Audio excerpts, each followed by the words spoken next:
বাংলাদেশের এই সবুজ ভূখণ্ড যাদের তাজা প্রাণ এবং রক্তে ভিজে ইসলামী আন্দোলন এ পর্যন্ত পৌঁছার সুযোগ পেয়েছে, অন্যতম শহীদি কাফেলা তাজা প্রাণ যারা কোরআনকে ধারণ করে নিজেদেরকে আল্লাহর রাহে উৎসর্গ করার জন্য শপথবদ্ধ সম্মানিত সাথী ভাইয়েরা, 2 দিনব্যাপী সাথী শিক্ষা শিবিরের আজকের এই সকালবেলা সম্মানিত সভাপতি, প্রিয় মেহমানবৃন্দ, আমার সামনে উপবিষ্ট প্রাণপ্রিয় শিক্ষার্থী ভাইয়েরা, আসসালামু আলাইকুম ওয়া রাহমাতুল্লাহি ওয়া বারাকাতুহু। অর্থ হচ্ছে আর স্মরণ করো ঐতিহাসিক সেই কথা, ইউনুস নামক একজন নবী যিনি আমার রসুলদের মধ্যে অন্তর্ভুক্ত অন্যতম একজন। যখন সে পালিয়ে গেল, বোঝাই করা নৌকায় আরোহণ করে একটা পর্যায়ে লটারি করা হলো, আর সে বারবার পরাজিত হচ্ছিল। অতঃপর তাকে গিলে ফেলল একটি মাছ। মাছের পেটের মধ্যে গিয়ে ইউনুস নিজেকে নিজে ধিক্কার দেয়া শুরু করলো।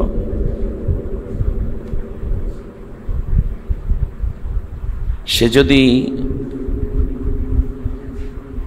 তাসবিহ তেলাওয়াতকারীদের মধ্যে শামিল না হতো, তাহলে আমি কিয়ামত পর্যন্ত তাকে মাছের পেটের মধ্যেই রেখে দিতাম।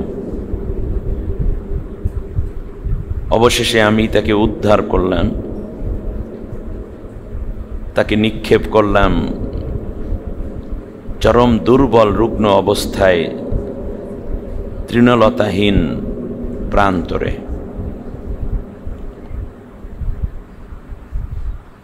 দুর্বল দেহ হওয়ার কারণে তার উপরে আমি গাছের ছায়া দিলাম, কদু বৃক্ষ, কদুলতা অথবা কদু বুঝেন, লাউ, লাউয়ের গাছ অথবা শশা গাছের ছায়া দিয়ে তাকে জড়িয়ে দিলাম। সুস্থতার পরে তাকে প্রেরণ করলাম জাতির কাছে।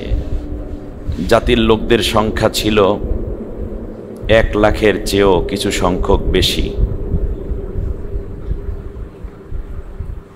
অতঃপর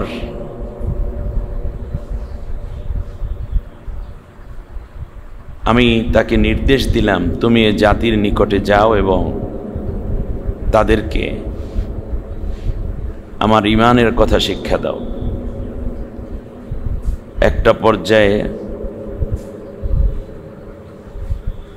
সে যখন উপনীত হলো জাতির কাছে, দাওয়াত দিল, দুনিয়ার বুকেও তাদেরকে কিছুটা সময় আমি রাখব উপায় উপকরণ দিয়ে, আর এর মাধ্যমে আমি বিশ্ববাসীকে যে শিক্ষা দিলাম তাও যেন তারা পরবর্তী দিনগুলোতে মনে রাখে।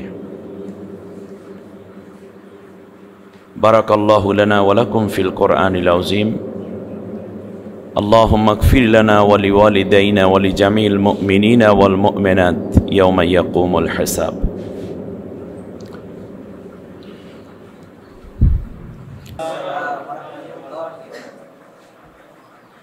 আমি মহাগ্রন্থ আল কোরআনুল কারীমের 37 নম্বর সূরা, সূরা সাফফাত,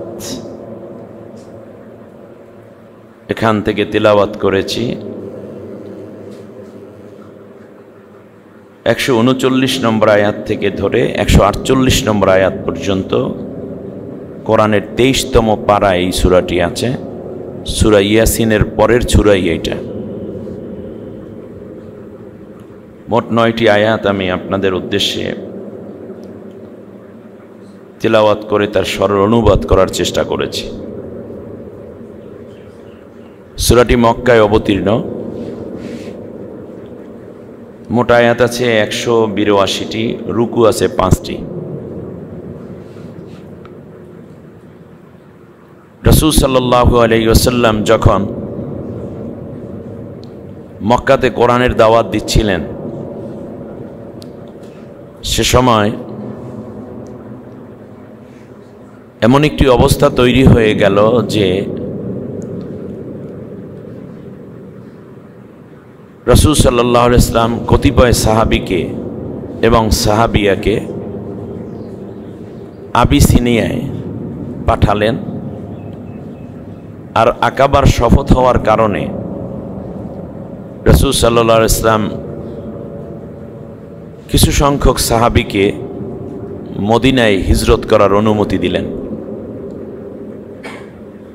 কিন্তু নবী নিজে হিজরত করছেন না।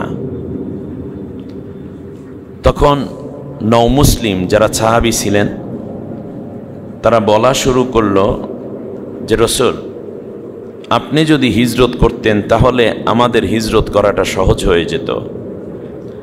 এত কষ্ট, এত গালিগালাজ, এত নির্যাতন সহ্য না করে আপনি বরং হিজরত করুন, আমরা যেভাবে আছি এখানে থাকি, কারণ সমস্ত অভিযোগ তো আপনার উপরে। নাউজুবিল্লাহি মিন যালিক। রাসূল সাল্লাল্লাহু আলাইহি ওয়াসাল্লাম বললেন, আমি তো আল্লাহর অনুমতি ছাড়া হিজরত করতে পারি না। তখন আল্লাহ তাআলা এই আয়াতগুলো নাজিল করে তদানীন্তন আসহাবে আজমাইনদেরকে বোঝাচ্ছেন যে পৃথিবীতে একজন মাত্র নবী যিনি আমার অনুমতি ছাড়া হিজরত করেছিলেন, তার কি পরিণতি হয়েছে তোমরা তা শোনো। সে ছিলেন হযরতে ইউনূস আলাইহিস সালাম। এটা হচ্ছে শানে নুজুল। এমন একটি জায়গায় আমি আজকে প্রোগ্রামে হাজির হয়েছি, যদিও দার্সের বাইরে একটু অপ্রাসঙ্গিক, যেখানে জীবন্ত ইউনুসরা চারপাশে আছে, যেখানে একামতে দ্বীনের জন্য সর্বোচ্চ ত্যাগের মহিমায় উজ্জীবিত আমাদের কোরআনের পাখি আমার পেছনেই শায়িত। আপনাদের সামনে আর আমার ঠিক পেছন দিকটায় আল্লামা দিলওয়ার হোসেন সাঈদী রাহিমাহুল্লাহ নওয়ারাল্লাহু মারকাদাহু ওয়া জাআলাল জান্নাতা মাসওয়াহু। আর সেই ভূখণ্ডের সন্তানদেরকে নিয়ে আমি কথা বলছি। নিঃসন্দেহে আমরা আলোচনা শোনার চেয়ে আমরা বেশি দেখার সুযোগ পাব। আল্লাহ আমাদেরকে ঈমান তাজা করার জন্য এ প্রোগ্রামকে আরও বেশি বরকতময় করুন। সম্মানিত ভাইয়েরা, ইউনূস আলাইহিস সালামের ব্যাপারে আল্লাহ রব্বুল আলামিন যেন একটা ছোট্ট অভিযোগই করে ফেললেন। ইদ আবাকা ইলাল ফুলকিল মাশহুন, শুনতেছেন কথা? আবাক শব্দের অর্থ হলো পালিয়ে যাওয়া। ইউনূস আলাইহিস সালাম পালিয়ে গেলেন। আমি এই জায়গাটা থেকে কেন কথা বলছি তার দুইটি কারণ। কোরআনের মধ্যে কোনো নবী নিজ ভূখণ্ড থেকে পালিয়ে গেছেন ইউনূস ব্যতীত আর কোনো ইতিহাস নাই। আমার দেশের স্বৈর শাসক পালিয়ে গেছে। পালানোর সাথে পালানোর একটি সম্পর্ক থাকার কারণে ভাবলাম নতুন প্রজন্মকে এরা লড়াই করে, জেনজিরা যেহেতু পালিয়ে যেতে বাধ্য করেছে, পালিয়ে যাওয়ার পরে ওনার অবস্থা কি হতে পারে, কোরআনে কি নির্দেশনা আছে, এদেরকে দেখাইয়া দিলে এরা পরবর্তীতে আমার এই সাথী ভাইয়েরা, ইসলামী আন্দোলনের কর্মী আজকে যারা রয়েছেন, আগামী দিন তারা এই জাতিকে সতর্ক করে বলতে পারবেন যে পালাইয়া যাওয়ার পরিণতি কি পরিমাণ হতে পারে। এগুলো একটা দিক। দ্বিতীয় দিক হচ্ছে পালিয়ে যাওয়ার পরে একটি রাষ্ট্রে পরবর্তীতে কারা ক্ষমতায় আসতে পারে। এ দুটো বিষয়কে সামনে রেখে আমি আপনাদের উদ্দেশ্যে কথা বলতে চাই ইনশাআল্লাহ বিমাশিয়াতিল্লাহ ওয়া বিফাদলিল্লাহ। আল্লাহ বলছেন কেউ যদি পালিয়ে যায় তার পরিণতিটা কি হতে পারে তোমরা শোনো। ইউনুস আলাইহিস সালাম শুধু পালিয়ে গেছেন, কিন্তু তিনি কোনো অপরাধ করেন নাই। তিনি জাতির লোকের মধ্যে 50 বছর একটানা দাওয়াতি কাজ করেছেন। ইরাকের নিনোয়া প্রদেশের মসুল রাজ্যে, আমার তো মনে হয় এই কথাগুলো লেখা উচিত আপনাদের। ইউনুস আলাইহিস সালাম কোন জায়গায় ছিলেন?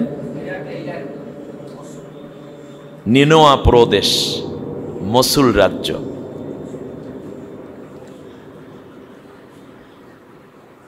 পঞ্চাশ বছর দাওয়াতি কাজ করার পরে রেজাল্ট জিরো। রেজাল্ট কি? জিরো। সাফল্য আসছে না। দাওয়াতের মিশনে সাফল্য না পেয়ে তিনি হতাশ হলেন। আল্লাহকে বললেন, আল্লাহ তুমি এই জাতিকে ধ্বংস করে দাও, এটা আমার দরকার নেই। যখনে দোয়া কবুল হয়ে গেল, ইউনুস আলাইহিস সালামের কথার জবাবে আল্লাহ বললেন, তোমার জাতিকে তুমি জানিয়ে দাও, প্রথম দিন ফজর ওয়াক্তে পূর্বাকাশে মেঘের ঘন ঘটা থাকবে। সেটা হবে এরকম যে হলুদ রঙের মেঘ, যা আমরা খুব কম দেখি দুনিয়ায়, তাই না? দ্বিতীয় দিন মেঘমালা এমন হবে যে রক্তবর্ণ, মনে হয় যেন রক্ত দিয়ে মেঘ সাজানো আছে, সোপ সোপ রক্ত, বিশাল মেঘের একটা বড় স্তর আস্তর তোমরা দেখতে পাবে। তৃতীয় দিন গাঢ় কালো মেঘ, মনে হয় যেন আর সূর্য উঠবে না, মেঘের মধ্যে থাকবে বিদ্যুতের চমক, গর্জন এবং বজ্রপাত, প্রচুর বৃষ্টি হবে। সেই বৃষ্টি হবে পাথর বৃষ্টি। কি বৃষ্টি? ওই বৃষ্টিতে তোমাদের এই জনপদ শেষ করে দিয়ে যাবে। পাথর বৃষ্টি মানে ঘরের মধ্যে থাকলে নিরাপদ থাকবে এটাও নয়, বরং সবাইকে ধ্বংস করে দিয়ে যাবে।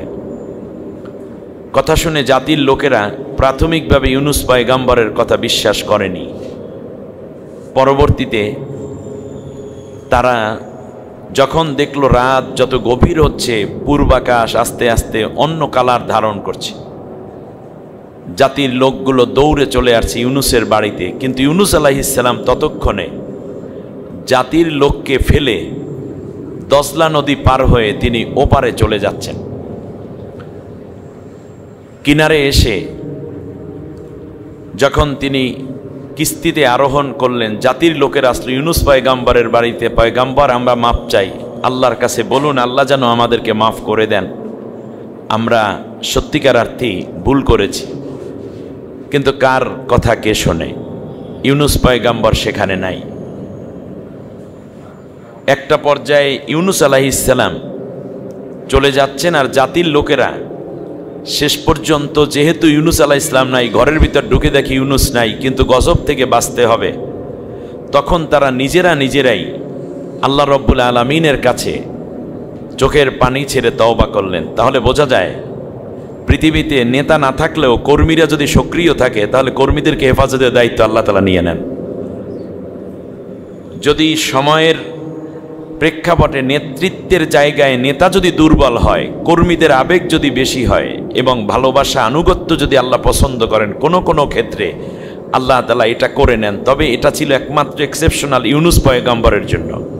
কোনো নবীর উম্মতকেই আল্লাহ তাআলা নেতৃত্ব ছাড়া নেন নাই। কেবলমাত্র কাকে নিয়েছেন? ইউনুস আলাইহিস সালামের জনগোষ্ঠীকে।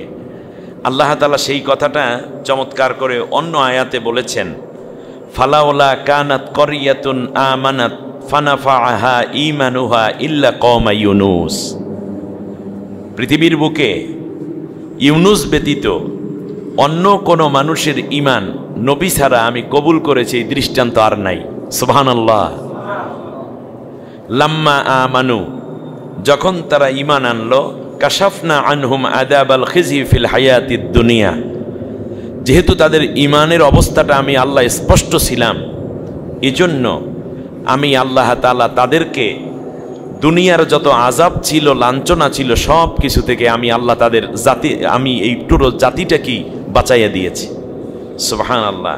কাশাফনা আনহুমুল আযাবাল খিজি ফিল হায়াতিদ দুনিয়া, দুনিয়ার যত কষ্টের কথা আমি এর আগে আল্লাহ বলেছিলাম ইউনুসের মাধ্যমে, সেই সব গজব আযাব আমি আল্লাহ উঠাই নিয়ে গেছি। অমাত্তানাহুম ইলা হিন, আর কিছুটা দিন আমি আল্লাহ দুনিয়ায় শান্তির সাথেই তাদের বসবাসের সুযোগ করে দিলাম। এবারে আমরা চলে আসি অন্য জায়গায়। ইউনুস আলাইহিস সালাম চলে যাচ্ছেন কার অনুমতি ছাড়া? আল্লাহ রব্বুল আলামিন বললেন, মাছ দরিয়ায় বিশাল ঝড় আমি আল্লাহ উঠাই দিলাম। তারপর লটারি করা হলো, ফাসাহামা, লটারি করা হলো, ফাকানা মিনাল মুদহাদিন, 3 বার লটারি দেয়া হয়েছে। কে অপরাধী, কার দোষ, কার কারণে বন্যা, কার কারণে সাইক্লোন শুরু হলো, ঝড় এত দরিয়ার মধ্যে, তাকে এখান থেকে নামিয়ে দাও।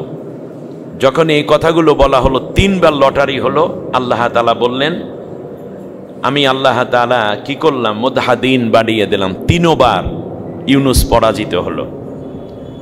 ইউনুস আলাইহিস সালাম যখন পালিয়ে যাচ্ছিলেন, এই পালানোর অপরাধে আল্লাহ রব্বুল আলামিন মূলত তাকে পরাজিত করে দিচ্ছিলেন। তাহলে বোঝা যায় যারা পালিয়ে যায় তারা কোনোদিন বিজয়ী শক্তি হয় না, তারা পরাজিত শক্তি হয়।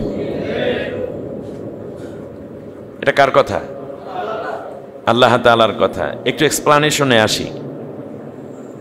বাংলাদেশের প্রেক্ষাপটে জামাত ইসলামীর এবং ছাত্র শিবিরের উপর যে পীড়ন গেছে, তাতে করে টিকে থাকার কথা না। একটানা সেই ফখরুদ্দিন মঈনুদ্দিন থেকে আজও পর্যন্ত, এই আগস্টের 5 তারিখ পর্যন্ত, কিন্তু আল্লাহ রব্বুল আলামিন টিকিয়ে দিয়েছেন। একজন নেতাও পালিয়ে যায় নাই, ঠিক না বলেন? আমাদের শহীদ মাকফুর আল্লামা দেলোয়ার হোসাইন সাইদি রাহিমাহুল্লাহকেও প্রস্তাব করা হয়েছিল তিনি যেন বিদেশে চলে যান। তার শুভাকাঙ্ক্ষী প্রবাসী ভাইয়েরা, এমনকি বিভিন্ন রাষ্ট্রপ্রধানও তাকে এই ব্যাপারে এনকারেজ করেছেন, ইনভাইটেশন লেটার এবং ইনভাইট করেছেন, কিন্তু তিনি বলেছেন, না, আমার বাঁচা এবং মরা এটা বাংলাদেশেই হবে, অন্য কোথাও না। সুবহানাল্লাহ ওয়া বিহামদিহি। আজকে শহীদি কাফেলার ছাত্র ভাইদেরকেও বলবো, দেশের মাটি থেকে পালিয়ে যাওয়ার মধ্যে বীরত্ব নয়, থেকে মোকাবেলা করে যে জমিন থেকে আপনি অত্যাচারিত হচ্ছেন, সেই জমিনে কোরআনের পতাকা উড্ডীন করার মধ্যেই মূলত সাহসিকতা, বীরত্ব এবং ঈমানের বাস্তবতা। ইউনুস আলাইহিস সালামের দোষ ছিল একটাই, তিনি শুধু পালিয়ে গেছেন। কি করেছেন? পালাইয়া যাওয়ার সময় মানুষকে হত্যা করেছে, গুলি করেছে, আয়নাঘর বানাইছে, অন্যায়ভাবে মানুষ ফাঁসি দিয়েছে, দিনের ভোট রাত্রে দিছে? না, কিছুই করে নাই। দেশের টাকা বিদেশে পাচার করেছে? করেন নাই। অপরাধ একটাই, কি বলেন তো দেখি? শুধু পালিয়ে গেছেন। আমি অনেক মেরিটেরিয়াসদের সামনে কথা বলছি বিধায় আর রিপিট করার দরকার নাই। অপরাধ শুধু পালিয়ে যাওয়া, আর কোনো অপরাধ নাই। বরং জাতির প্রতি বড়ই দরদি ছিলেন প্রত্যেক নবী, এবং জাতির প্রতি যারা দরদি না হয় তারা ইসলামের নেতৃত্ব দেওয়া সম্ভব নয়। জাতির প্রতি দরদি ছিলেন, কিন্তু যেহেতু গজব এসে যাবে এজন্য তিনি মনে করেন এখানে থেকেও তো লাভ নেই, আমি চলেই যাই। কিন্তু আল্লাহর অনুমোদন ছিল না। নবী সাল্লাল্লাহু আলাইহি ওয়াসাল্লামও যতদিন আল্লাহর অনুমতি না পেয়েছেন ততদিন তিনি মদিনায় হিজরত করেন নাই। লটারিতে বারবার তিনি পরাজিত হচ্ছিলেন। এক পর্যায়ে তিনি পালিয়ে যে যাচ্ছিলেন, এখানে একটি দৃষ্টিভঙ্গি আল্লাহ কোরআনের সূরা আম্বিয়ার 87 নম্বর আয়াতে বলেছেন, ফাযান্না আন লান নাকদিরা আলাইহি, সে মনে করেছিল যে আমি পালিয়ে যাব, আমাকে কেউ আর ধরতে পারবে না। অতএব কখনো কেউ যদি পালিয়ে যায় তার মনের ভেতরে একটা চিন্তা থাকে, আমারে কেউ ধরতে পারবে না। আজকে যারা পালিয়ে গেছে তারা মনে করতেছে আমাকে ধরতে পারবে না। এমনকি বঙ্গবন্ধুকে যারা হত্যা করেছিল তারাও মনে করেছিল আমাকে ধরতে পারবে না। তাদেরকে 40 বছর পরে এনে যদি বিচার করা হয়, তাহলে আজকে যারা হত্যার অভিযোগে অভিযুক্ত তারাও মনে করতেছে দাদার দেশে আসি, অমুক রাষ্ট্রে আসি, আমাদেরকে ধরতে পারবে না। এ চিন্তা যারা পালায় তাদের মাথার ভিতর ঘুরঘুর করে ঠিকই। 40 বছর পর যদি তার বাবার হত্যার বিচার, হত্যাকারীদের এনে যদি ফাঁসির রায় কার্যকর করা হয়, তাহলে বাংলার জমিনে যতজন মানুষকে হত্যা করেছে প্রত্যেকটা হত্যার বিচার বাংলার জমিনে এনে আবার বিচারের কাঠগড়ায় তাদের দাঁড় করানো হবে। আল্লাহ সুবহানাহু ওয়া তাআলা বলছেন,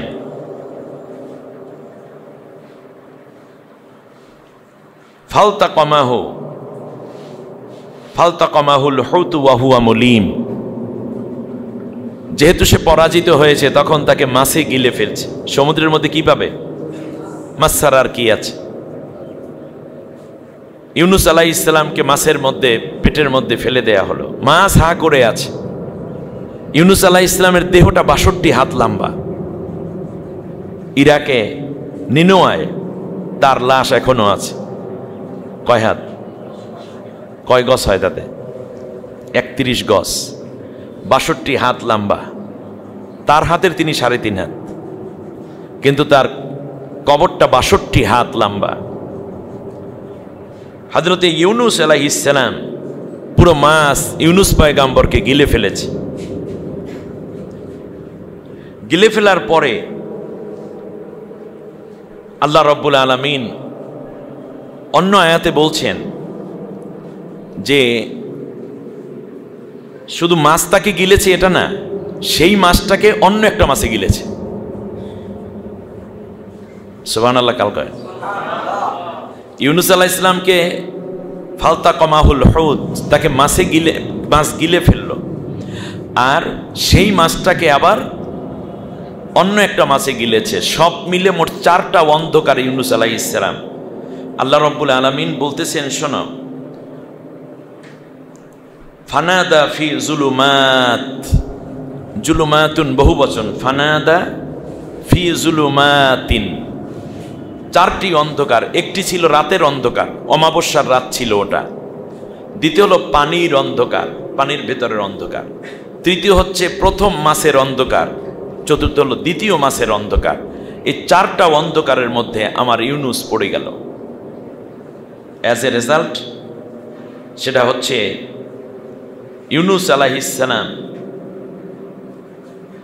অহুয়া মুলিম, তিনি নিজেকে নিজে ধিক্কার দেওয়া শুরু করে দিলেন। ধিক্কার দেয়া বুঝেন?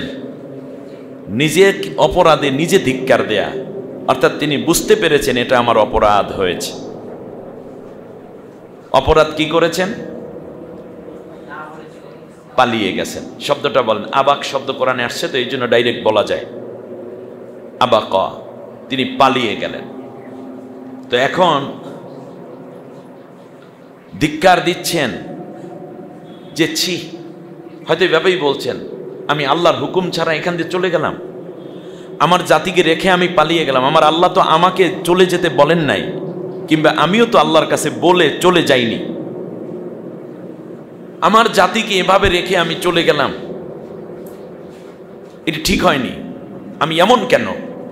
ছি, এবার বলেন না, মাঝে মাঝে নিজের গালের মধ্যে নিজে ছাপড় দেয় না, ঠোঁট কামড়ায় না, আঙ্গুল কামড়ায়, জিহ্বা কামড়ায়, ছি। এত সুন্দর একটা দার্সের প্রোগ্রাম, আমি সেই সময় ঘুমাই, ছি। কি বলেন না একবার বলেন? এত সুন্দর একটা দার্সের প্রোগ্রাম, আমার ঘুম আসে, সে। যার ঘুম আসে সে একটু দাঁড়াইয়া যান, সে।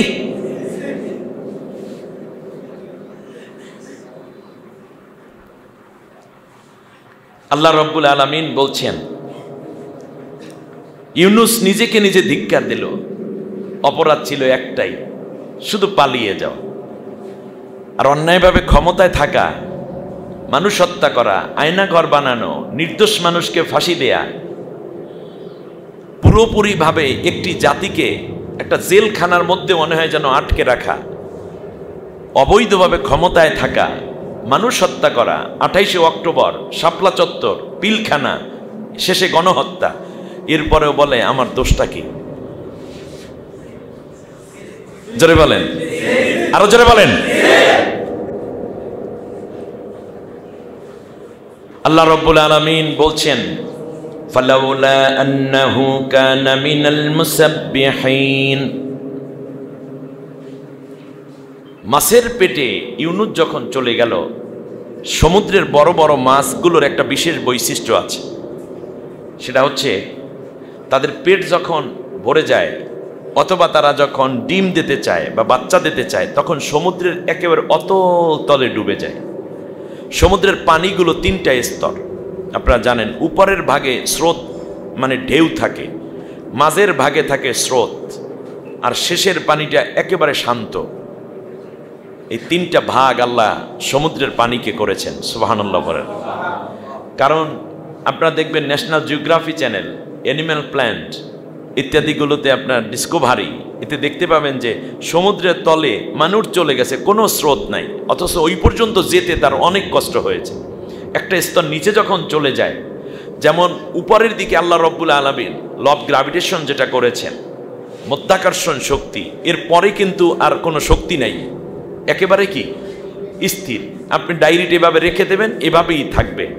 আপনি কাপ রেখে দিবেন, কাপ ওভাবেই থেকে যাবে। এর মানে কি স্থির। বাতাস আসে একটা স্তরে, তারপরে কি একটা স্থিরতা চলে আসে। আর এরপরও আমাদের ঝড় বাদল যা হয় এখানে হয়। আমরা যখন বিমানে যাই তখন মেঘের উপরে যখন উঠে যায় তখন কি নাই, বাতাস নাই। আর তারও উপরে যখন উঠে যায় তখন আর মধ্যাকর্ষণ শক্তিও নাই। তাহলে বোঝা যায় আমাদেরও চলার জন্য আল্লাহ তিনটা স্তর। চাঁদের দেশে যারা যায় তারা কি মধ্যাকর্ষণ শক্তি পায়? পায় না। তাহলে বোঝা যায় ঝড় বাদল হয় এখান থেকে ধরে হয়তোবা মনে করেন 4000 ফিট পর্যন্ত, এরপরে মেঘমালা, মেঘমালার উপরে যখন বিমান উঠে যায় তখন আর ঝড় বাদল নাই, বিমান সমানে চলতে থাকে। তো যখন যদি দেখে যে নিচে ঝড় বাদল হচ্ছে, তখনই বলে যে আমাদের আর কিছু সময় লাগবে, কারণ নিচে কি হচ্ছে, ঝড় হচ্ছে। আমরা মেঘের উপরে চলে যাই বিমান যখন, তখন বলে মেঘের নিচে ঝড় বাদল আছে, মেঘের উপরে ঝড় বাদল নাই। আর ওখান থেকে আরো একটা স্তরে যখন উঠে যায় তখন কি নাই, মধ্যাকর্ষণ শক্তিও নাই। ঠিক তেমনি সমুদ্রের মধ্যে আল্লাহ তিনটা স্তর করেছেন। উপরের অংশে কিছু ঢেউ আছে, মাঝের স্তরে আছে স্রোত, আর শেষের স্তরে কিছু নেই। অর্থাৎ উপরটাকে আপনি সোজা নিচে যদি নিয়ে আসেন ঠিক সমানই দেখতে পাবেন। যাই হোক, আল্লাহ রাব্বুল আলামিন বলছেন মাছের পেটের মধ্যে যখন ইউনুস চলে গেল, সমুদ্রের তলদেশে যাওয়ার পর মাছ স্থির, কারণ মাছে ওখানে ডিম পারে। পুরুষ মাছে সেটার উপরে তাদের আবার স্পার্মগুলো ছড়িয়ে দেয়। দুইটা জয়গোট হওয়ার মাধ্যমে দেখা যায় যে মা মাছের ডিমগুলো ফুটে বাচ্চা বেরোচ্ছে। এগুলো আপনার ন্যাশনাল জিওগ্রাফি চ্যানেল এগুলো দেখবেন। যদি স্রোত থাকতো তাহলে কি হতো, কোনোদিন আর মাছ নতুন তৈরি হতে পারতো না। এই কুদরত কার? সুবহানাল্লাহ। আবার আল্লাহ রাব্বুল আলামিন মায়ের গর্ভে আমাদেরকে ডেভেলপ করতে গিয়ে বলেছেন ফি করারিম মাকিন ফি যুলুমাতিন সালাসা। কয়টা স্তর? সালাসা অর্থ কি? তিনটা স্তর। যাই হোক, আমি ওই দিকে যাব না, কারণ আমি আমার জায়গা থেকে আজকের আলোচনাটুকু শেষ করতে চাই। তিনটা স্তর না হলে আমরা হয়তোবা এয়ার পলিউশনে ভুগতাম, লাইট পলিউশনে ভুগতাম, অথবা সাউন্ড পলিউশন হয়ে যেত। তিন স্তর আমাদেরকে তিনটা পলিউশন থেকে বাঁচানোর কারণে আমরা সুম্মা নুখরিজুকুম তিফলা, আল্লাহ তাআলা আমাদেরকে এই সুন্দর মানুষ হিসাবে, সুম্মা সাওয়ারনাকুম আহসানুল খলিকিন হিসাবে আল্লাহ আমাদেরকে তিনটা প্রোটেকশন দিয়েছেন। তাহলে সমুদ্রের মধ্যে প্রোটেকশন কয়টা? উপরে কয়টা? মায়ের গর্ভে কয়টা? তিনটা। দুনিয়ায় পৃথিবীর যত বাহিনী আছে মূল বাহিনী কয়টা? তিনটা। সেনা, নৌ, বিমান। আমার আপনার প্রোটেকশন কয়টা জানেন? মানুষের জন্য জগৎও তিনটা। যাই হোক, তিনের উপর আমার ওয়াজটা, আমি এখানে থাকি। ফালাউলা আন্নাহু কানা মিনাল মুসাব্বিহিন, যদি ইউনুস তাসবিহকারী না হতো। কারণ ইউনুস আলাইহিস সালাম সমুদ্রের অতলে যখন মাছের পেটের মধ্যে, তখন শুনতেছেন হাঙ্গর, কুমির, নীলতিমি, ডলফিন, এমনকি অন্যান্য যত প্রাণীকুল আছে সমুদ্রের তলদেশে, সবাই আল্লাহর তাসবিহ করছে। সুবহানাল্লাহ। ইউসাব্বিহু লিল্লাহি মা ফিস সামাওয়াতি ওয়াল আরদ ওয়া মা ফিল আরদ। তাহলে তারা তাসবিহ করছে। ইউনুস আলাইহিস সালাম চিন্তা করেন আমিও আল্লাহর তাসবিহ করব। তাসবিহটা কি ছিল? আল্লাহ রাব্বুল আলামিন বলছেন লা ইলাহা ইল্লা আনতা সুবহানাকা ইন্নী কুনতু মিনাজ জালিমিন। এটা জানেন না আপনারা? ইউনুস আলাইহিস সালাম বললেন আল্লাহ তুমি ছাড়া আমার কোনো প্রকৃত ইলাহ নাই, তুমি দুর্বলতা অক্ষমতা মুক্ত, তুমি পবিত্র, আর আমি তো নিজেকে জুলুমের মধ্যে ফেলে দিয়েছি। সূরা আম্বিয়ার 87 নম্বর আয়াত, 17 নম্বর পারা। আল্লাহ রাব্বুল আলামিন বললেন ইউনুস যখন এই দোয়াটা পড়ল আমি ইউনুসের দোয়া কবুল করলাম। সুবহানাল্লাহ।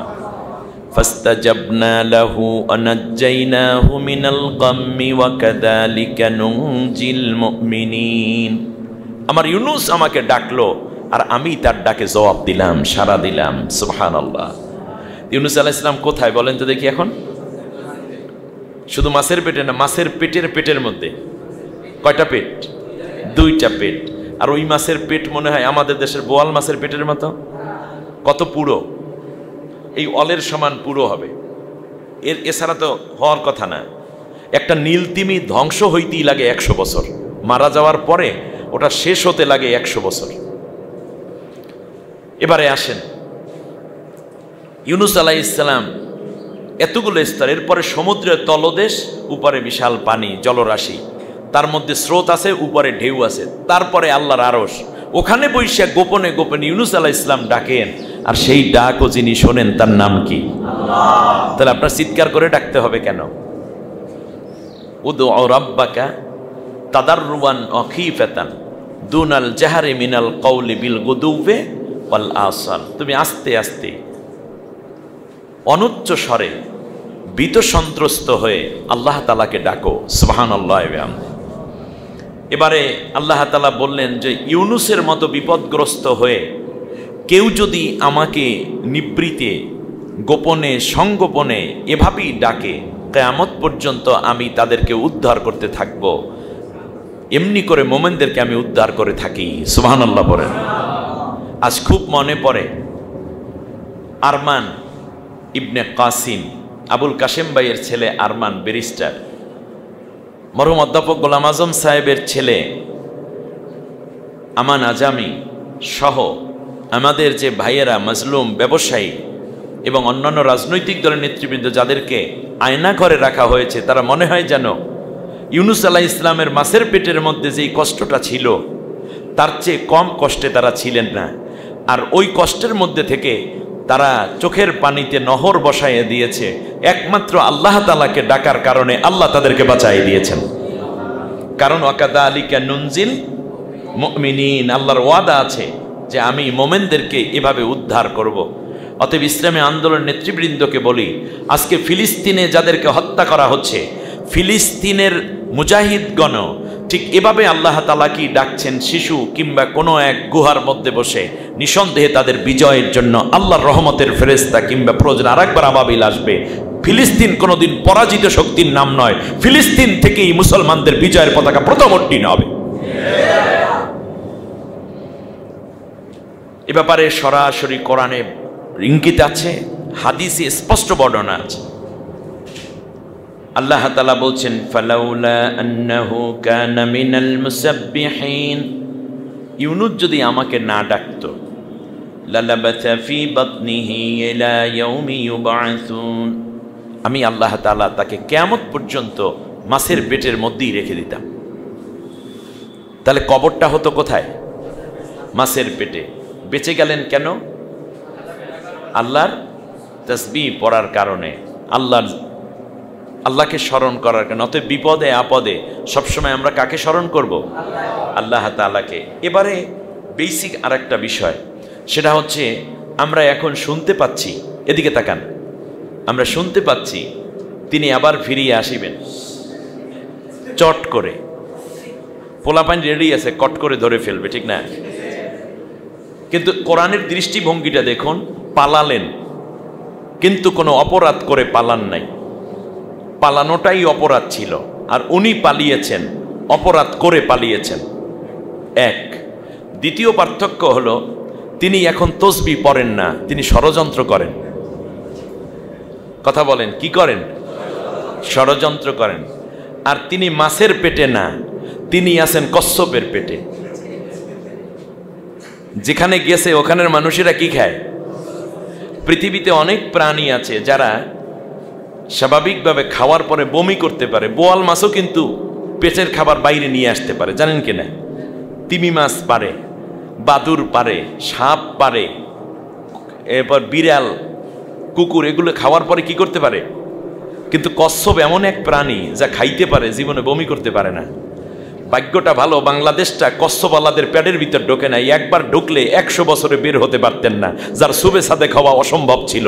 আল্লামা সাইদি সাহেব বলেছেন, ঠিক না বলেন? কিন্তু রক্তের বিনিময়ে আমার দেশের যুবকরা জীবন দিয়েছে, কিন্তু জমিন দেয় নাই। এর দ্বারা প্রমাণ মেলে ওরা গিলতে পারে নাই। মুখের খাবার এখন বের হয়ে গেছে, তো এই জন্য পুরো ভারতবর্ষ পাগল হয়ে গেছে। আবার ষড়যন্ত্র করে আমার দেশটাকে তারা গিলে ফেলতে পায়।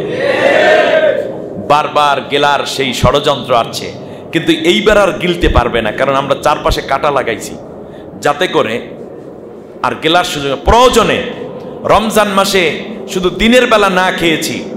আমি মনে করি বাংলাদেশ গভর্নমেন্ট এখন যারা আছেন কিংবা পরবর্তীতে যারা আসবে, আমি জানি না কি হয়, তবে এই গভর্নমেন্টের দ্বারা বেশি সম্ভব সেটা হচ্ছে অন্য রাষ্ট্রের সহযোগিতা হোক, অথবা আমরা প্রয়োজনে না খেয়ে হলেও ভারতের সাথে আমাদের সম্পর্ক করার দরকার নেই। ভারতের চারপাশ দিয়ে আমরা ওটা কাটাতার দিয়েছে, আমরা ওয়াল করে দেব। যেমন ইয়াজুজ মাজুজের বিরুদ্ধে হযরতে জুলকারনাইন করেছিলেন, প্রয়োজনে আমরা ওয়াল করে দেব, তোমাদের সাথে আমাদের কোনো সম্পর্ক নেই। যে প্রতিবেশী আমাদেরকে গিলে ফেলতে চায়, সেই প্রতিবেশী আমাদের দরকার নেই। ভারতের সবচেয়ে বড় পররাষ্ট্রনীতির দৈন্যতা হলো বাংলাদেশের এক লেডি হিটলারকে তারা আশ্রয় দিয়েছে। এর দ্বারা প্রমাণ মেলে বাংলাদেশের মানুষের সাথে ভারতের চূড়ান্ত শত্রুতা আছে। আজ নতুন প্রজন্মকে এই কথা আবার নতুন করে আমি স্মরণ করিয়ে দিলাম। তাহলে মাত্র পালিয়ে যাওয়ার অপরাধে যদি থাকতে হয় কিয়ামত পর্যন্ত, অপরাধ করে পালাইয়া যাওয়া, অপরাধ স্বীকার না করার অপরাধে কত শত বছর থাকা লাগবে আল্লাহ ভালো জানে। কম্পেয়ারটা বুঝতে পেরেছেন? এবার আল্লাহ রব্বুল আলামিন বলেন, শোনো, ফানাবাদনাহু বিল আরাই ওয়া হুয়া সাকিম। সে এমন হয়ে গেল যে চূড়ান্ত দুর্বল হয়ে গেল। সেই অবস্থায় আমি তাকে বের করে নিয়ে আসলাম 40 দিন পর। কতদিন পর? 40 দিন পর। কে উদ্ধার হয়েছে? আমি ভাবছিলাম মনে হয় এই 40 দিন পর আপা এবার কট করে ঢুকে যায় কিনা। 40-এর যে একটা সীমা আছে, ফিরতে পারে নাই, অতএব ইম্পসিবল। আরেকটা টাইম আছে সামনে, আমি বলতেছি। কিন্তু তাকে যখন উদ্ধার করা হলো, তার অবস্থাটা কি ছিল? অবস্থাটা ছিল সাকিম। কি ছিল? সাকিম কাকে বলে? একটু আসেন। মানুষ যখন অসুস্থ হয়, অসুস্থতার 3টা নাম আছে। প্রথমটা হলো মারিদ, দ্বিতীয়টা হচ্ছে দাঈফ, তৃতীয়টা হচ্ছে সাকিম। মারিদ মানে অসুস্থ। এই অসুস্থতা নিয়ে সব কাম করে। গায়ে একটু জ্বর, মাথার একটু ব্যথা ব্যথা ভাব, খাইতে টাইতে পারে না, বমি বমি আসে, কিন্তু বাজারে ঠিকই যায়, রিক্সাও চালায়, অফিসেও যায়। স্যার আপনার চেহারাটা এরকম, বাবা 2 দিন ধরে জ্বর, শরীরটা ভালো লাগে না। কাতে ক্লাসের কি দরকার? ধর বেটা, এই জ্বরে কি ক্লাস বন্ধ হয়? দায়িত্বশীলকে বলছে সাথী টিসিতে তো আসতে হবে। ভাই শরীরটা তো ভালো না। কালে আপনি দেখলাম খালা বাড়ি গেছেন, শরীরটা খারাপ লইয়াই গেছি, কারণ খালা তো বাড়ি বিয়ে। তারপর ওই মানে অসুস্থতা আছে, তালিয়ে চলতে পারে, এইটাকে আরবিতে কি বলে? মারিদুন। আরেকটা আছে অসুস্থতার কারণে শুয়ে পড়ছে, বিছনায় পড়ে গেছে, এইটাকে বলে দাঈফ। এটার কি বলে?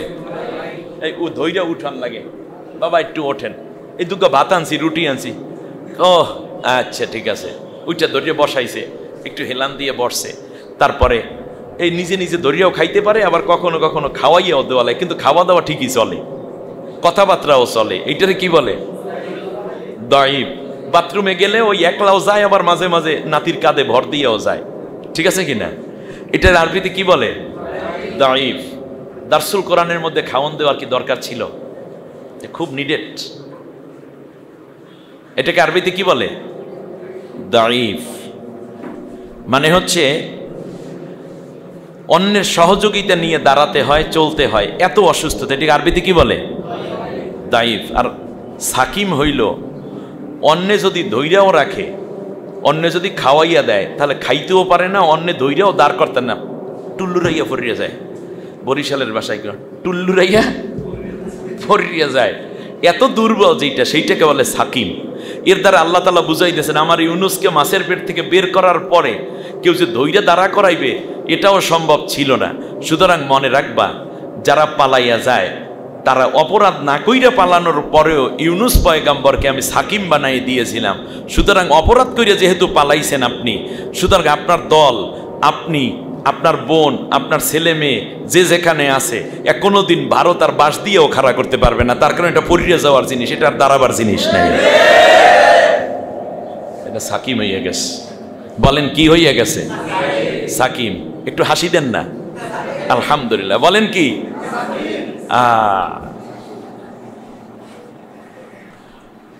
আল্লাহ রাব্বুল আলামিন বললেন ফিরাই আনলাম কিভাবে ইউনুসকে। শোনো, ওয়াআমবাতনা আলাইহি শাজারাতাম মিন ইয়াকতিন, আমি তাকে ফিরিয়ে আনলাম। ফিরিয়ে আনার পরে রাষ্ট্রের যেই নিনোয়া প্রদেশে ডাইরেক্ট পাঠাইনি, কারণ ইউনুসের ঘর ছিল, বাড়ি ছিল। আল্লাহ চাইলে ওখান থেকে দৌড়ে আগে ঘরে যে বিছনাটা আছে, দুর্বল মানুষ বিছানায় শোয়াইতে পারতেন না? কথা কয় না, পারতেন কিনা? পারতেন।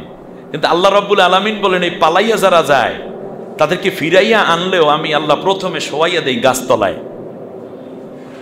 শাজারাতিম মিন ইয়াকতিন, কদু গাছের তলায় শোয়াইয়া দেই, যেমন কালামানিকরে শোয়াই দিয়েছে। বুঝতে পেরেছেন? এর মানে যদি দাদার দেশ থেকে কোনোদিন তারা ফিরে আসে, বা কেউ যদি আসতে চায়, তাহলে গণভবন, বঙ্গভবন কিংবা সংসদ ভবন, এমপি হোস্টেল, সেক্রেটারিয়েট, উপজেলা চেয়ারম্যানের অফিস, ইউনিয়ন কাউন্সিল চেয়ারম্যানের অফিস, কিংবা এইরকম যে মূল্যবান জায়গা আছে দেশ এবং জাতির, তার কোনো জায়গায় আমি ফিরাই আনবো না, ওদের গাছতলায় শোয়াইয়া রাখবো। কথা কয় না? কোথায়? গাছতলায়। আমার কথা নাকি? আল্লাহ সিস্টেম বলে দিয়েছেন, আম্বাতনা আলাইহি শাজারাতাম মিন ওয়া আরসালনাহু ইলা মিয়াতি আলফিন আও ইয়াজিদুন। এরপর আমি ইউনুসকে 3 মাস গাছের নিচেই শোয়াই রাখলাম। কয় মাস? 90 দিন। আল্লাহু আকবার। 3 মাস। ভাবছিলাম আপাই 3 মাস পর মনে হয় ঢুকবে। আর ডেট নাই, এবার ডেট ফেল, আর হবে না। এখন দোয়া দুরুদ পড়তে থাকেন, কারণ আল্লামা সাঈদী সাহেবকে হত্যা করার পরে জানাজাটা পর্যন্ত পড়তে ঢাকাতে দেয় নেই, বরং টিয়ার সেল, এই যে সাউন্ড গ্রেনেড, গুলি পর্যন্ত করেছে। আমরা যখন ছিলাম শাহবাগে, ঢাকাতে একটা জানাজা হলে ওরা জানে আল্লামা সাঈদী সাহেবের জানাজা যে লাখো মানুষের ঢল হবে, তার দ্বারা হয়তোবা ইসলামী বিপ্লব অথবা আমাদের গদি চিরতরে বিদায় হয়ে যাবে। ওরা জীবিত আল্লামা সাঈদীকে যত ভয় না পেয়েছে, মৃত্যুর পরে আল্লামা সাঈদীকে, মরা মৃত্যু আল্লামা সাঈদীকে তারা বেশি ভয় পেয়েছে। আল্লাহ রব্বুল আলামিন নতুন প্রজন্মের দ্বারা চাওয়াইলেন কোটা। মনে হচ্ছে যেন আল্লাহ তাআলা গোটা দেশকে মুসলমানদের হাতে উঠাই দিয়েছেন। অতএব এই জমিন কোনোদিন বাতিলের কাছে পরাজিত হতে দেওয়া যাবে না। মনোবল নিয়ে বেরিয়ে পড়তে হবে। এই জমিন শহীদের রক্তে ভেজা জমিন। এই জমিন আল্লামা সাঈদী সাহেবের রেখে যাওয়া দোয়ায় ধন্য জমিন। প্রত্যেকটা ইঞ্চির অতন্ত্র প্রহরী হয়ে ইসলামী ছাত্র শিবিরের দায়িত্ব পালন করতে হবে। ওয়াআমবাতনা আলাইহি শাজারাতাম মিন ইয়াকতিন, আমি আল্লাহ গাছের লতাপাতা দিয়া তাকে ছায়া দিয়ে রাখলাম। এরপরে 1 লাখের বেশি মানুষ হবে। মিয়াত আলফিন আও ইয়াজিদুন। মিয়াত আলফিন মানে 1000, 100,000। 100,000 কত হয়? 1 লাখ। কখন? নিনোয়া প্রদেশে 1 লাখের কিছু বেশি মানুষ বাস করত। ইউনুস আলাইহিস সালামকে আল্লাহ বললেন, যাও প্রত্যেকের কাছে দাওয়াত দাও এবং ক্ষমা চাও। তুমি পালাইলে কেন? ভাই দোয়া চাই, মাপ চাই, পালানোটা ঠিক হয়নি। এ কথা বলতেছে। আমি হিসাব করে দেখলাম এত বড় অপরাধী, এরপরেও যদি ইউনুস আলাইহিস সালাম তখন বললেন, আল্লাহ তাআলা আমার হায়াত কত বছর? বলছে এই হায়াত তোমার জানার দরকার নাই। প্রত্যেক প্রত্যেকের কাছে মাপ চাওয়া। তো প্রত্যেকের কাছে যাইতেন, মুসাফা করতেন, মাপ চাইতেন, আর বলতেন যে এইবার ইমানটা গ্রহণ করেন। আল্লাহ তাআলার কুদরত, প্রত্যেকে ইমানদার হয়ে গেলেন। তা কোনো দোষ না করিয়া শুধু পলানোর অপরাধে 1,00,000 কিছু প্লাস তাদের কাছে গেলেন। তাতে তার হায়াত আল্লাহ বললেন, তুমি যতদিন পর্যন্ত শেষ ব্যক্তিটির কাছে না যাবে ততদিন আজরাইল তোমার কাছে যাবে না। তাতে সময় লাগছে তার 3 ইয়ার্স, অর্থাৎ 444 বছর। ইউনূস আলাইহিস সালামের হায়াত ছিল কত বছর? 444 বছর। তাহলে 1,00,000-এর কাছে যাইতে যদি 444 বছর লাগে, যদি আপায় আসেও কোনোদিন যে আসবে না, তার আরেকটা প্রমাণ দিচ্ছি। এই যে সেটা হচ্ছে যে বাংলাদেশে বর্তমানে 18 কোটি মানুষ, 1,00,000-এর কাছে যাইতে 444 বছর লাগছে। আর 1 কোটি 2 কোটি এরকম 18 কোটির কাছে যদি যায়, প্রত্যেকের আমি হিসাব করে 2 মিনিট করে যদি মাপ চাই, আমার দলে আসেন, এই শব্দটুকু বলতে 2 মিনিট যদি কিছু সময় লাগে, তাহলে 737 বছর 8 মাস 9 দিন 48 ঘন্টা সময় লাগবে তার।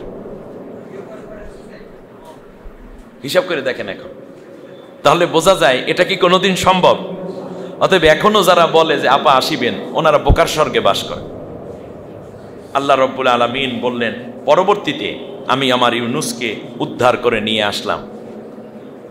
এরপরে আমি আল্লাহ তাআলা তাকে এভাবেই বরকতময় করে দিলাম তার জাতির সামনে, তার কারণ তিনি ছিলেন আমার অনুগত এক বান্দা। সুবহানাল্লাহ পড়ে।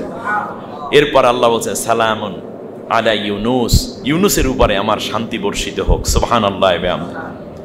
আমি এখানে ইউনুস আলাইহিস সালামের সাথে পালাতক স্বৈরশাসকের কম্পেয়ার করি নেই, বরং শুধু পালিয়ে গেলে কি হয়, তার একটা নেককার মানুষের পরিণতি যদি হয়, এই নবীর পরিণতি যদি এতগুলো স্তর ভেঙে আসতে হয়, তাহলে জালেমের কোনোদিন আসা যে সম্ভব নয়, আমি সেই কথাটা বোঝাতে এই আয়াতটুকু নিয়েছি।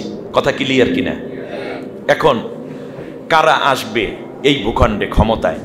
আল্লাহ রব্বুল আলামিন বলছেন, আল্লাহ তাআলা বলছেন, শোনো কারা আসবে, শোনো। অনুরিদু আন্নামুন্না আলাল্লাযীনা ইসতুদঈফু ফিল আরদ ওয়া নাজআলাহুম আইম্মাতাও ওয়া নাজআলাহুমুল ওয়ারিসিন ওয়া নুমাক্কিনা লাহুম ফিল আরদ। এখানে হাফেজ আছেন? এটা কোন সূরা? সূরা কসাস। সূরার নাম কি? আল্লাহ রব্বুল আলামিন বলেন, পরাজিত স্বৈর শাসকের পরে ওদের ফেলে যাওয়া রাষ্ট্রে আমি কাদেরকে ক্ষমতায় দেব তোমরা শোনো। সুবহানাল্লাহ পড়েন। কান খাড়া করে শুনতে হবে সাথী ভাইরা, একেবারে প্রয়োজনে কানের ভিতরে এভাবে আঙ্গুল দিয়ে ছেড়ে দেন, তারপরে মগজের ভিতর পুরোপুরি ঢুকাতে হবে। এই ওয়াদা কার? অনুরিদু, আমি আল্লাহর ডিসিশন নিলাম, আন্না মুন্না আলাল্লাযীনা ইসতুদঈফু ফিল আরদ, জমিনের বুকে স্বৈর শাসক কর্তৃক সবচেয়ে বেশি নির্যাতিত হয়েছে যেই দল, সেই দলের লোকদের উপরে আমি আল্লাহ দয়া করার সিদ্ধান্ত নিলাম। সিদ্ধান্ত কার? দয়া করবেন কে? এটা কি বলার জন্য আল্লাহ বলেছেন নাকি এটা সিদ্ধান্ত? ইয়েস। এই কথার উপর আপনাদের বিশ্বাস আছে? 99%। অনুরিদু আন্না মুন্না আলাল্লাযীনা ইসতুদঈফু ফিল আরদ, জমিনের বুকে সবচেয়ে মাজলুম হয়েছে যেই দলটা, মুস্তাদআফিন হয়েছে, আমি সেই দলটার উপরে আমার দয়া আমার মায়া ঢেলে দেওয়ার সিদ্ধান্ত নিলাম। ওয়া নাজআলাহুম আইম্মাতান, আর আমি আরেকটা সিদ্ধান্ত নিলাম, আমি আল্লাহ ওই রাষ্ট্রের প্রত্যেকটা জায়গায় জায়গায় ওই দলের লোকদেরকে নেতৃত্বের জায়গায় বসাইয়া দেওয়ার সিদ্ধান্ত নিলাম। ইমামের বহুবচন কি? আইম্মা, লিডার, বহুবচন লিডার্স। আল্লাহ তাআলা বলছেন যে এই পালিয়ে যাওয়া গভর্নমেন্টের যেই খালি চেয়ারগুলো আছে, এই প্রত্যেকটা চেয়ারে ওই যে বেশি রক্ত দিয়েছে যারা, বেশি ইজ্জতহানি হয়েছে যারা, বেশি জেল খেটেছে যারা, বেশি হত্যার শিকার হয়েছে যারা, বেশি মামলা খাইছে যারা, বেশি রকমের কষ্ট স্বীকার করেছে যারা, ওই দলের লোকদেরকে সব জায়গায় নেতৃত্বের আসনে বসাইয়া দেওয়ার সিদ্ধান্ত আমি আল্লাহ নিয়েছি। অনাজালাহুম, এই নাজালার ফাইলকে আল্লাহ, নাজালার ফাইলকে আল্লাহ, আর মফুল হইল মুস্তাদাফিনেরা। আল্লাহ তাআলা বলছেন সব জায়গায় আমি আল্লাহ ওদেরকে বসাইয়া দেব। সেই নেতৃত্বের জায়গায় আমি দেখতেছি জামাত ইসলামী এবং ছাত্র শিবির। নেতৃত্ব গ্রহণের জন্য নিজেকে উদ্বুদ্ধ করতে হবে, নিজেকে প্রস্তুত করতে হবে। আল্লাহ কবুল করুন।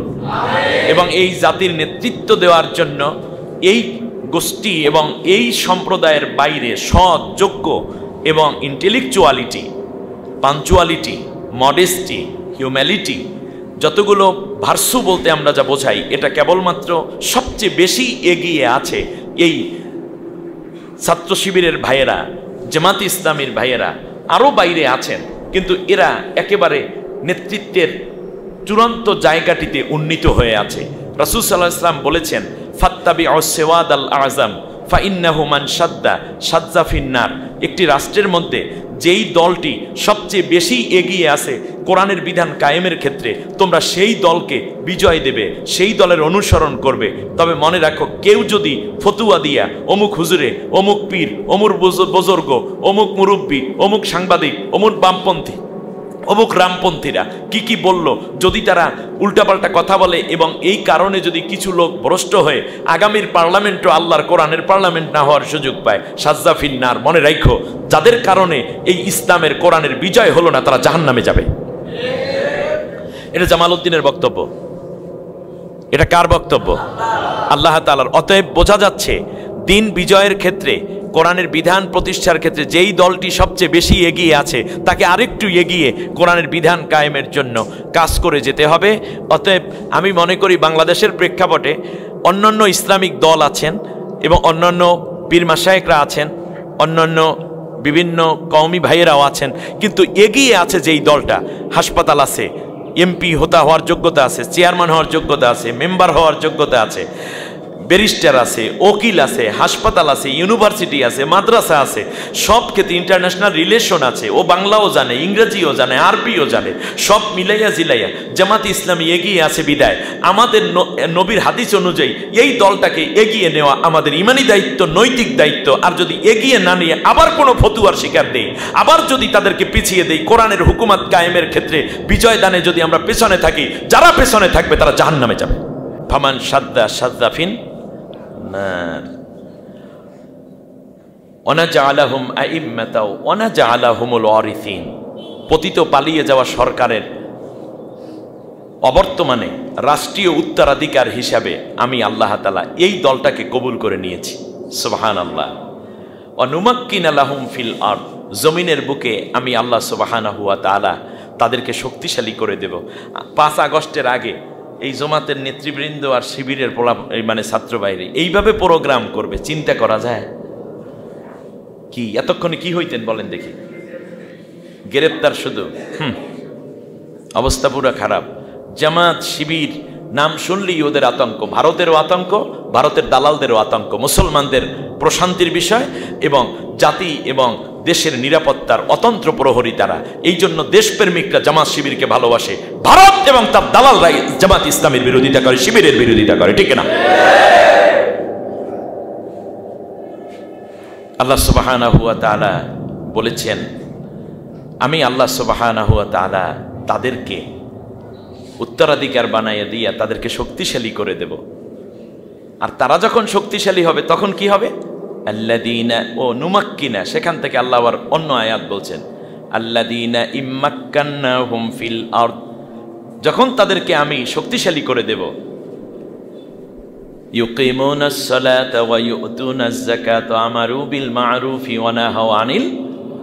এই দলটা যখন ক্ষমতায় চলে যাবে, আমি শক্তিশালী করব, আর শক্তিশালী যখন তারা হয়ে উঠবে তখন তারা নামাজ কায়েম করবে, যাকাত আদায় করবে, ভালো কাজ দিয়ে দেশ সাজাবে, অন্যায়গুলো বন্ধ করে দিবে। তখন আমি আল্লাহ কি করব? লাফাতাহনা আলাইহিম বারাকাতিম মিনাস সামাই ওয়াল আরদ, তখন আসমানের উপরে যত বরকতের দরজা আছে, আসমানে যত বরকতের দরজা আছে জমিনের নিচে, সবগুলো তাদের জন্য উন্মুক্ত করে দেব। সুবহানাল্লাহ। আতআমাহুম মিন জু' ওয়া আমানাহুম মিন খাউফ, ক্ষুধার কষ্ট ভুলিয়ে দেব আর নিরাপত্তা বিধান করব। তখন ভারত আর চোখ উঁচু করে গুলি তাক করে বলতে পারবে না শেষ করে দেব। তার কারণ হচ্ছে তখন আল্লাহ তাআলা তাদেরকে এত স্বয়ংসম্পূর্ণ করবেন যাতে করে বহির্শত্রু কেউ মাথা উঁচু করে তাদের দিকে ধমক দেওয়ার সাহস আর পাবে না। ওয়া আমানাহুম মিন খাউফ। আল্লাহ সুবহানাহু ওয়া তাআলা আমাদেরকে কবুল করুন। এবং আজকের এই দার্সের আলোকে বোঝা যায় পতিতরা কোনোদিন আর দাঁড়াতে পারবে না। আর এই শূন্য আসনে আসতেছে সবচেয়ে মাজলুম জনগোষ্ঠী। আর আমি যেখানে কথা বলছি এটা মাজলুমের অধ্যুষিত জনপদ। আপনারাও মাজলুম হয়েছেন, মাজলুমের লাশ বহনকারী এই জমিন। সুতরাং আগামীর পার্লামেন্ট মাজলুমদের হাতেই আল্লাহ তুলে দিবেন। তবে আমাদের সতর্ক, সচেষ্ট এবং যথার্থ ভূমিকা পালন করতে হবে। সেক্ষেত্রে ইসলামী ছাত্র শিবির তার দায়িত্ব পালনে এগিয়ে যাবে।